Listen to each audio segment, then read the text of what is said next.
Good afternoon and welcome back our channel. আজকে দুপুর নতুন একটা ব্লগের সাথে তোমাদের সামনে চলে এলাম। অনেকটা লেট হয়ে গেছে, সকাল থেকে শুরু আর করতে পারছিলাম না। আজকে দিনটা যেহেতু শীতকাল এবং বাড়িতে কেউ এলেই দেখবে একটা পিকনিক রেস কিন্তু আমাদের চলে। তো আমাদেরও তাই, আজকে বাড়িতে আমার মা, বৌদি, দাদা, পুচকিটা সবাই এসছে। তো আর দিদিয়া তো কালকে এসছে। তো সবাই মিলে আজকে আমাদের সেটা পিকনিক আমেজ বলতে পারো। তো রান্নাবান্না এখন কিছুটা নিচে করছি আর কিছুটা গিয়ে ওপরে করবো। সবটাই তোমাদের সঙ্গে শেয়ার করবো। আশা করছি আজকের ব্লগটা তোমাদের খুব ভালো লাগবে। এখানে হচ্ছে ভাত আর এইখানে হচ্ছে এই যে পুচকেগুলোর জন্য মাছের ঝোল। ওরা যেহেতু সব খাবে না। আর এখানে দেখো আমুদিনী মাছ রয়েছে, এখনো মাখানো হয়নি আমার। তো এটার হবে পকোড়া। আর চলো তোমাদেরকে চট করে আগে দেখিয়ে দিই। আর এইখানে এই দেখো, এই যে এখানে রয়েছে চিংড়ি, যেটা হবে ভাপা। আর এখানে রয়েছে মাটন, এটা নুন হলুদ মাখানো, এটাও নুন হলুদ মাখানো। এখন শুধু আমি ভাপা করব, তার প্রিপারেশন করে নেব। এখানে দেখো আমার ভাপা রেডি করা হয়ে গেছে। আমি এবারে যে টিফিন বক্সে করে এটা করে নেব। এই যে এখানে আমাদের বললামই যে পিকনিকের আমেজ আমাদের বাড়িতে আজকে। তার জন্য ছাদে যখন খাসির মাংস এবং কাঠের ব্যবস্থা আছে, কাঠ ছাড়া মাংস অসম্পূর্ণ, তাই জন্য চলে এসেছি। আর সাথে মায়ের সাথে অনেক দিন পর বসে বসে গল্পও করছি, তাই না? নিশ্চয়ই। আর এখানে দেখো আমাদের সুন্দর বাগান বাড়ি। এই বাগান বাড়ি পরিবেশে আমরা করছি পিকনিক। ঠিক আছে, আমি ধিমে আছে কাঠের জালে আস্তে আস্তে করে হচ্ছে আমাদের মটন। আমাদের বাড়িতে ছাদে ছোট্ট একটু একটা বাগান আছে। তার মধ্যেই দেখো এখানে একটা গাছে, মানে একটা গাছে বলতে টমেটো গাছে সুন্দর দুটো টমেটো হয়েছে। বাকি হয়তো আরও হবে, তখন অবশ্যই শেয়ার করব। আর দেখো এখানে হয়েছে কত ধনেপাতা, মাঝে যদিও 2-3 বার কেটে খাওয়াও হয়ে গেছে। আরও দেখাচ্ছি, দাঁড়াও।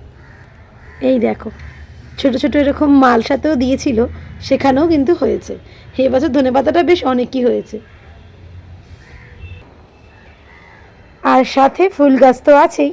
তোমাদের বাড়ির ছাদে এবছর কী কী গাছ লাগিয়েছো সবাই কিন্তু চট করে কমেন্ট সেকশনে জানিয়ে দিও। আর সাথে কিন্তু একটু করে লাইক দিতে কেউ ভুলো না।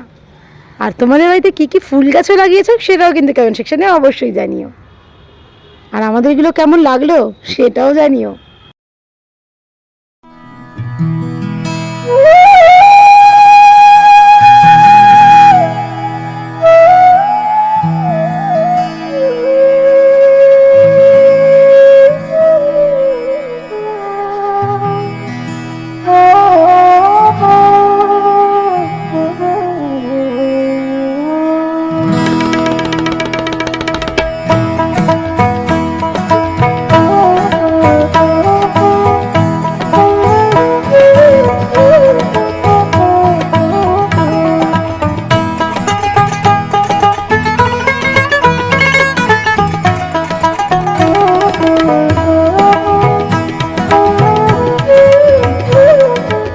এখানে পরিবেশন হচ্ছে কি রে দাদা?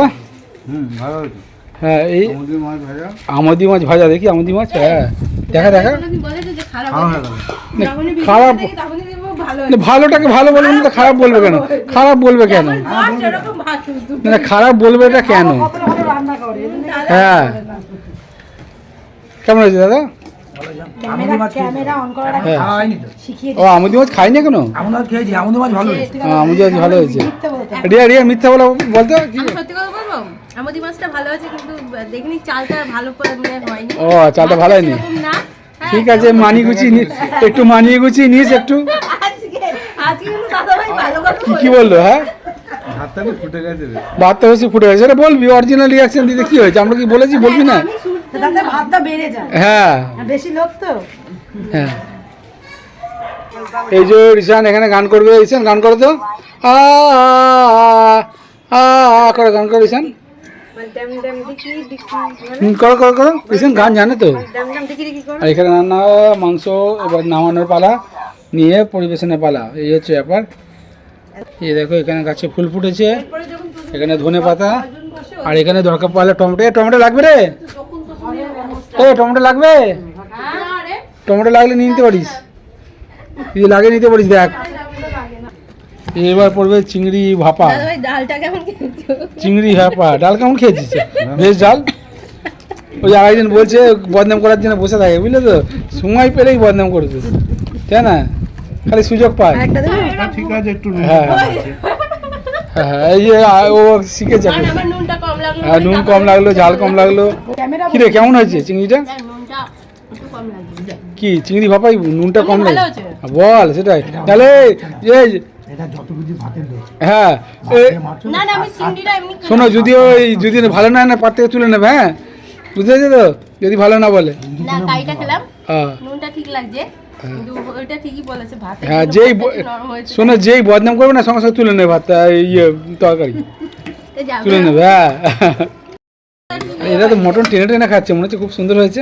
কিছু ভালো না হোক, মটনটা হ্যাঁ মটন টেনে টেনে খাচ্ছে। হ্যাঁ শোন, মটন খারাপ হলেও টেনে খাওয়া যায়। ও তাই না সেদ্ধ না হলে খাওয়া যায়। খাওয়া যায় না মটন, এই যে ছিঁড়ছিস না দেখছিস আরামসে খাচ্ছিস, তাই না? তুই ছিঁড়ে চেয়ে খেয়ে দিস, কষ্ট লাগছে, তাহলে বুঝতে পারতাম খারাপ হয়েছে। সাথে সুন্দর হাওয়া দিচ্ছে, দেখো গাছ নড়ছে, পাতা নড়ছে। হ্যাঁ পাতাটা নড়ছে, দেখছো কি হাওয়া দিচ্ছে। খাওয়া দাওয়া চলছে, খাওয়া দাওয়ার মজায় এরা বলছে মাংস বলছে ভালোই হয়েছে। তাহলে হ্যাঁ হ্যাঁ, এই যে মাংস যে এরা ভালো খেয়েছে এটাই ভালো। আর রান্নাবান্নার যে পিকনিক আমাদের সাকসেস। হ্যাঁ হ্যাঁ, এটাই আছে ব্যাপারটা। চাটনি আমি দেখিনি গুঁড়ো করতে। চাটনি আর রসগোল্লা পড়ে গেল। আনছি হ্যাঁ চাটনি পড়ে গেছে। হ্যাঁ ছেলে এই দেখতে এসেছে, সবাইকে পরিবেশন করতে এসেছে। এই দেখে নে বাবা, কি হয়েছে বাবা, সব ভালো হয়েছে? জিজ্ঞেস করো তো। মাংসটা ভালো। হ্যাঁ এই যে এখানে রসগোল্লা পড়ে গেছে, পরে না এখনই দিয়ে দাও। খাও না, আমি তুমি ও মাংস খায়নি ওর। নাও, খাচ্ছে খাচ্ছে। হ্যাঁ মাংস না খেলে ওরা খেতে পারে না। এটা নতুন দোকান। হ্যাঁ এটা সামনে করে সেরা দোকান। না না, এটা কোথাকার মহাপ্রভু। দেখো এখানে এরা খেতে বসে পড়েছে। কি গো মাটনটা দেখো, এই যে আমার পাতে মটন দেখো, এই যে দেখো, এই যে কত বড় একটা মটনের পিস দেখতে পাচ্ছ, এই যে কত বড় মটনের পিস দেখতে পাচ্ছ। খাই আমি। এই যে খাওয়া গেছে রিসানের জায়গা ঘুরছে, কিন্তু হালকা কাঠের জালে ধোয়ার গন্ধ আছে। সেটা হয়তো আমি ক্যামেরায় বললাম, না বললেও পারতাম, কিন্তু রিয়েল রিয়েকশন দেওয়াটাই ভালো, তাই না? না একটু হালকা গন্ধ আছে, কাঠের জালে একটু গন্ধ আছে, ধোয়ার গন্ধ। এসে গেছে ছেলে, আমার কাজ করছে ছেলে, ওই জায়গায় ছেলে দেখতে পাচ্ছ কি না, ওইদিকে আছে। আমরা এখানে খাচ্ছি। কেমন লাগছে? নিজে করে খারাপ বলতে নেই, খাট না হয়েছে, সুন্দর হয়েছে, সত্যি সুন্দর হয়েছে, দারুণ সেদ্ধ হয়েছে। আলুটা দেখো, এটা এখানটা আসবে, এখানে আলুটা সেদ্ধ, মাংসটা দেখো। না না কি সুন্দর, মানে আলুটাও কত সুন্দর সেদ্ধ হয়েছে, আর মাংস এই যে আমি হাত দিয়ে খেতে পাচ্ছি। হ্যাঁ সত্যি ভালো হয়েছে। কাঠের জালে আমাদের mutton biryani success. Mutton biryani না, সরি মটন, কাঠের জালে মটন। এই যে সবাই মিলে খাচ্ছে এখানে। বুনু খাচ্ছে, বুনু দক্ষিণা। ও বুনু, ওরা ওটা না না, আমি বলছি তোকে দাঁড়া, আমি বলছি। আচ্ছা এখানে সবাই মিলে খাচ্ছে আরো, আর এখানে আমাদের অন্য গল্প হচ্ছে, পুরীর গল্প হচ্ছে, কি করে পুজো দেওয়া হয় সেই প্রসঙ্গে আমরা আসবো, তাই জন্য ক্যামেরাটা অফ করেই আসি। তো খাওয়া দাওয়া করো। কেমন আইসক্রিমগুলো কেমন? দারুণ। আচ্ছা খাও।